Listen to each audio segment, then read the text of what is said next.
हमारा नाम नीतू है, ससुराल हमारा रेहुआ मंसूर है, मैका है और मोहन पिपरी। हमला हुआ है मेरी बहन की लड़की को 5 लोग मुस्लिम के लड़का फरवरी में उठा के लेके गए थे, बलात्कार किए और धर्म परिवर्तन भी कराए। बड़े दबाव पे उसका 3 दिन के बाद वापस किए। उसके बाद में हम लोग दम खा के बैठ गए कि लड़की है कोई शादी ब्याह ना करी। उसके बाद में अप्रैल में वो लोग फिर दबाव बनाने लगे कि धर्म परिवर्तन कराए हैं, हम निकाह पढ़ाए हैं, हम उठाए के लेके जीवे, विदाई करा के लेके जीवे। तब जब फिर दबाव बने उसके बाद में हम थाने गए, रिपोर्ट लिखवाएं, कार्रवाई है। उस लड़की के बयान लीन के उसकी डॉक्टरी करवाई। उसके बाद में लेके आए, सीओ साहब बयान करती हैं तो गली में धमकाएं लड़की का कि अगर तुम उनके मुलजिमन के खिलाफ गवाही दे हो, बयान दे हो तो तुम्हारे मौसी को, तुम्हारे मामा को जेल में डाल देंगे। और लड़की के माँ बोल ना पाओ था, गूंगी है और हमको न्याय चाहिए।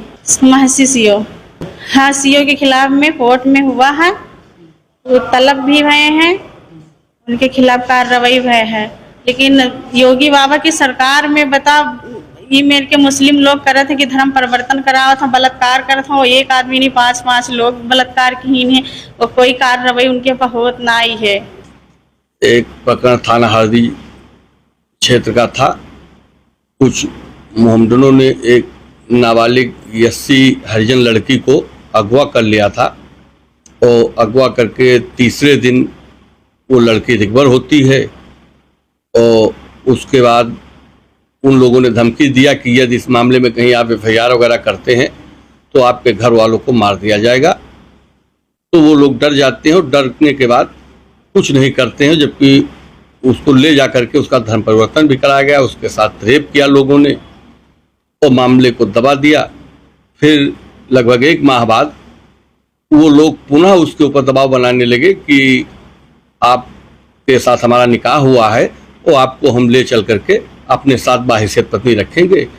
फिर वो लोग परेशान हुए, पीड़ित हुए, जा करके उन्होंने थाना हरदी में 376D और पास्को SC/ST एक्ट में एफआईआर लॉन्च कराई।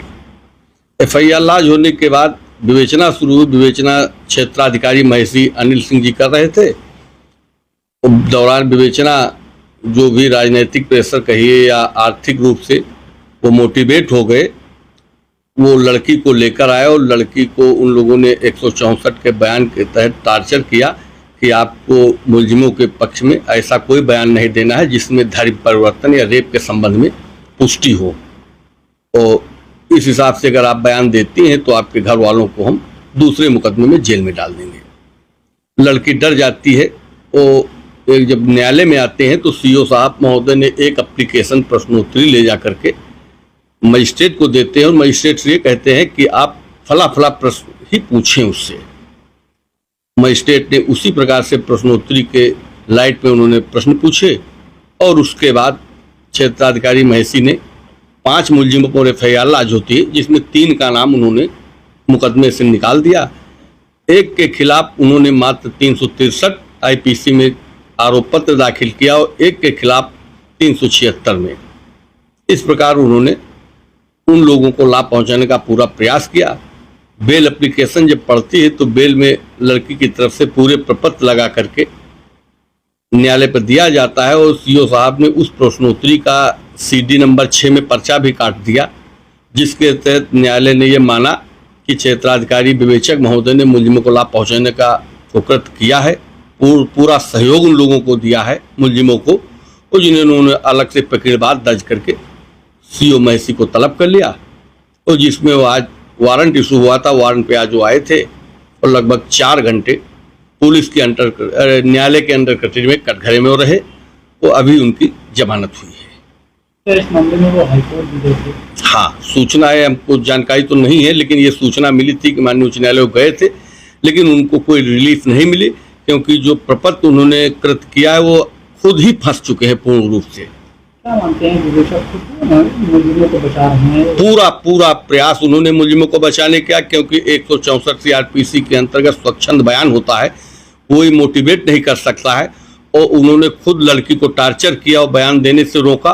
वो इतना ही नहीं, खुद एक प्रश्नोत्तरी बना करके उन्होंने मजिस्ट्रेट को दिया है और उसी लाइट में उनसे 164 का बयान अंकित किया गया है और उसका उन्होंने CD नंबर 6 में हवाला भी दे दिया है। अब सिद्ध होने को कुछ बचा नहीं। आज कस्टडी में थे और जमानत कराई। लगभग 4 घंटे 5 घंटे वो कस्टडी में रहे हैं और बेल कराई है।